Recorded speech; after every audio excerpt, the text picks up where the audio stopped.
Assalamualaikum warahmatullahi wabarakatuh. Kita teruskan pembahasannya ini tentang kajian Risalah Ahlussunnah wal Jamaah. Pada kali ini kita bahas tentang ikhtisar perbedaan ajaran antara kelompok dalam bidang teologi akidah Di aspek rukun Islam. Dari aswaja yang pertama, rukun Islamnya ada 5: syahadat, sholat, zakat, puasa, haji. Kemudian perbedaan dengan yang lain, jika Syiah rukun Islamnya sholat, puasa, zakat, haji, ada wilayah. Kemudian Khawarij lebih pada gerakan politik.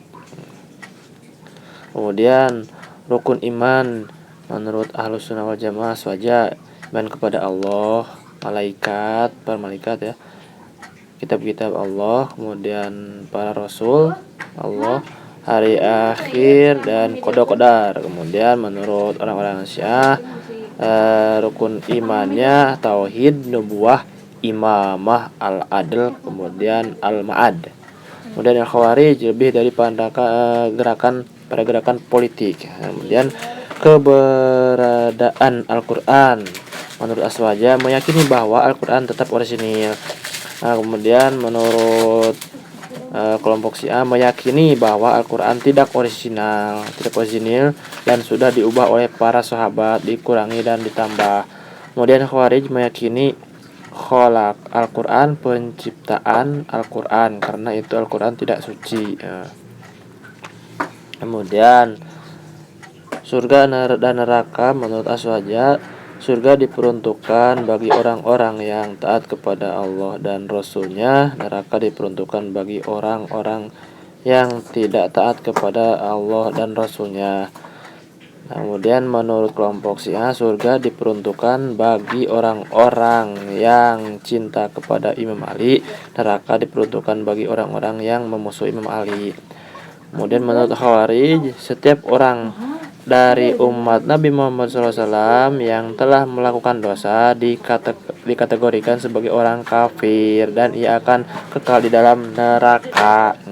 Kemudian rujukan hadis menurut aswaja, rujukan hadisnya adalah Kutubus Sittah, Sahih Bukhari, Sahih Muslim, Sahih Sunan Abu Daud, Sunan At-Tirmidzi, Ibnu Majah, Sunan Nasa'i. Kemudian rujukan hadis kelompok Syiah adalah Kutubul Arba'ah, Al-Kafi, dan Al-Istibsar, Man la yarduhu Al-Faqih, kemudian At-Tahdhib Kemudian Khawarij, menurut Khawarij rujukan hadisnya hanya mengambil hadis-hadis yang diriwayatkan oleh para pemimpin mereka.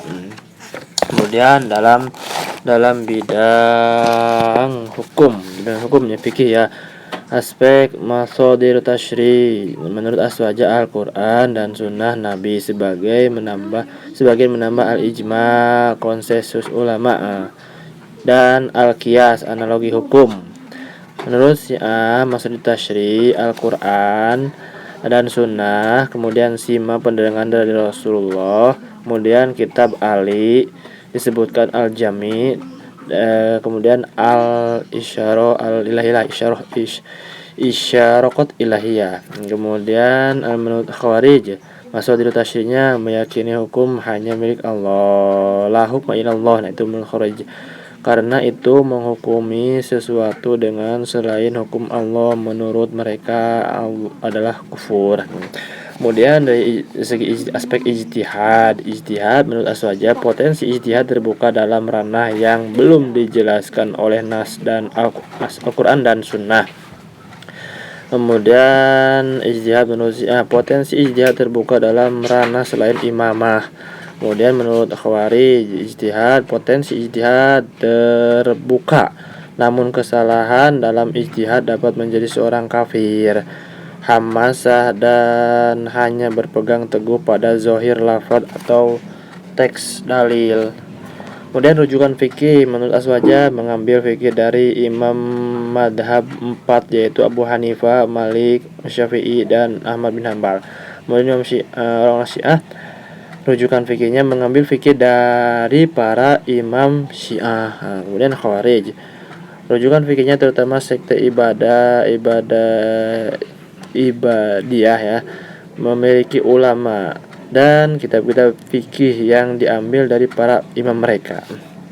Kemudian dalam bidang politik Khulafaur Rasyidin. Khulafaur Rasyidin menurut Aswaja, Khulafaur Rasyidin yang diakui sah adalah Imam Abu Bakar, Abu Bakar Siddiq, Umar bin Khattab, Utsman bin Affan, dan Ali bin Abi Thalib. Sayyidina ya, pakai Sayyidina. Sayyidina Abu Bakar, Sayyidina Umar, Sayyidina Utsman, Sayyidina Ali. Nah, kemudian menurut orang Syiah Khulafaur Rasyidin, ketiga khalifah Sayyidina Abu Bakar, Sayyidina Umar, Sayyidina Utsman tidak diakui oleh Syiah kecuali Syiah Zaidiyah karena dianggap telah merampas kekhalifahan Ali bin Abi Thalib. Kemudian dari Khawarij menyatakan keluar dari pemimpin Ali bin Abi Thalib yang sudah disahkan oleh ahlul hal wal aqdi dan telah dibaiat rakyat setelah terjadinya peristiwa tahkim arbitrase mengkafirkan Ali, mengkafirkan Utsman, Muawiyah, orang-orang yang terlibat dalam perang Jamal, dua pihak yang menyepakati perjanjian tahkim serta orang-orang yang mendukung kedua pihak tersebut. Nah, itu menurut mereka. Kemudian menurut aspek imamah, menurut Aswaja pemimpin atau imam tidak terbatas pada 12 imam sehingga percaya kepada imam itu tidak termasuk rukun iman. Jadi jangan percaya kepada imam-imam ya. Kemudian menurut Syiah imamah kepemimpinan terbatas pada 12 imam dan percaya kepada 12 imam termasuk rukun iman menurut Syiah. Menurut Khawarij memiliki pemimpin sendiri. Kemudian isma menurut Aswaja isma khalifah imam tidak mas'um artinya mereka dapat berbuat salah, dosa, lupa. Menurut Syiah isma para imam yang jumlahnya 12 tersebut mempunyai sifat mas'um seperti para nabi. Kemudian menurut Khawarij pemimpin dapat berbuat salah bahkan kafir, maka bila pemimpin itu kafir maka rakyat ikut kafir karena itu wajib keluar dari kepemimpinan imam yang mereka nilai telah kafir. Kemudian cara pengangkatan pemimpin menurut Aswaja pemimpin imam diangkat melalui kesepakatan ahlul hal wal aqdi atau orang yang mengangkat dirinya sendiri dalam kondisi darurat kemudian dia dibaiat oleh ahlul hal wal aqdi dan rakyat. Menurut Syiah pemimpin telah ditentukan oleh Allah, nas ilahi, bukan pilihan rakyat. Menurut Khawarij khalifah harus dipilih melalui pemilihan yang bebas bersih dilakukan mayoritas kaum muslimin, bukan hanya sebagian golongan, dan kepemimpinan khalifah terus selama ini mengatakan keadilan dan syariat jauh dari kesalahan dan kezaliman. Jika ia berkhianat wajib dipecat atau dibunuh. Kemudian aspek hukum pengangkatan imam. Aswaja kemudian hukumnya wajib karena dalil syariat. Persamaan dengan Khawarij harus ada pemimpin untuk mengelola dan mengamankan negara. Menurut Aswaja karena dalil, menurut Khawarij karena maslahat. Kemudian Syiah kepemimpinan hukumnya wajib berdasarkan nas ilahi. Menurut Khawarij, kelompok Khawarij bernama Najat berpendapat pengangkatan imam wajib karena maslahat dan kebutuhan, bukan wajib karena dalil syariat. Kemudian syarat pemimpin. Menurut Aswaja pemimpin harus memenuhi 4 syarat yaitu berasal dari suku Quraisy. Pada tahap berikutnya terjadi perbedaan pendapat dalam hal ini. 2 baiat, kemudian 3 syuro, dan 4 adil. Kemudian Syiah pemimpin harus berasal dari ahlul bait. Kemudian Khawarij khalifah tidak harus dari suku Quraisy, juga tidak harus dari bangsa Arab. Mereka mengangkat Abdullah bin Wahab ar-Rasi bukan dari Quraisy sebagai khalifah dan menyebutnya Amir Mukminin. Oke, pada pertemuan kali ini cukupkan sekian dulu. Semoga bermanfaat bagi teman-teman kaum mustami. Assalamualaikum warahmatullahi wabarakatuh.